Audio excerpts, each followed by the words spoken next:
ازيكم يا اصحابنا؟ عاملين ايه؟ وحشتونا. يا ريت تعملوا لنا لايك، تشتركوا في القناه، دعمونا وفعلوا الجرس. انا ولولي دلوقتي خارجين. ازيك يا صحابي؟ احنا النهارده رايحين كورس كده. كورس انا رايحاه. الكورس بتاعك اللي هو المذيع الصغير. بس احنا قررنا ان احنا هنركب من موقف الحي العاشر الجديد. هنركب هنركب اتوبيس اللي هو العربية ونركب باص عشان باص كده كبير نجرب اللي هو فيه الموقف. تكييف ده البلعشر، صح؟ ده صورة الموقف اهو، احنا هنروح نركب منه ونجربه. هي حاجة على فكرة عظمة جدا، معمولة بطريقة كويسة قوي. فعلا السيسي دوت، يعني ربنا يبارك له في اللي هو بيعمله دوت. ده شكل الموقف الجديد اهو، احنا رايحين عليه. هنشوف هنركب منين او هنعمل ايه.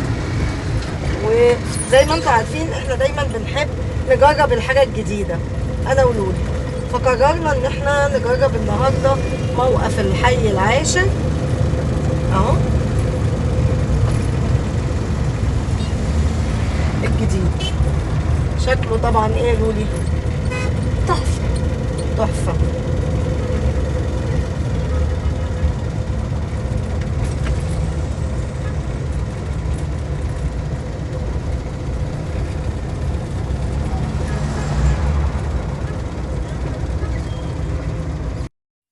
احنا هنا خلاص وصلنا الموقف. داخلين. لولي مبسوطة بتلعب وقالت لي هصوريني. وقفت اهي عند الورد، وقفت عشان تتصور. هو الموقف حلو قوي ومنظم. تدخل فيه كده تلاقي العربيات ومكتوب فوق كل عربية ده مكان، ده رايح فين، مثلا خط كذا خط كذا خط كذا. منظم وكويس. بعد ما اتفسحنا انا ولولي وغيرنا جو في اليوم دوت، وصلنا على كوبري اللي هو بين شيراتون الجزيرة وشيراتون القاهرة. زمان كان اسمه شيراتون الجزيرة، انا مش عارفة دلوقتي اسمه ايه.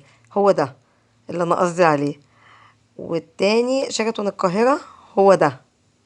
احكي لكم موقف حصل لي زمان فيه رجعني وانا ماشية على الكوبري ده، رجعني سنين فاتت قوي.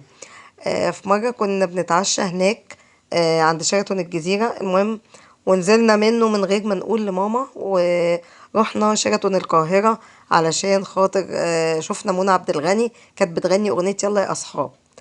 المهم وهي قعدت تدور علينا افتكرتنا غرقنا في النيل، واحنا راجعين على الكوبري ده راحت قعدت تزعق لنا واتخانقت معانا وضربتنا. كانت أيام والله جميلة.